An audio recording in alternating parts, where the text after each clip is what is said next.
2 plus 1 multiplied 3 minus 4 divided by 4. How to solve this question? This is very interesting question. Okay, so follow the order of operations. We use PEMDAS.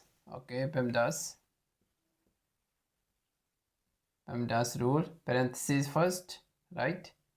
Exponents, multiplication and division, and addition and subtraction from left to right.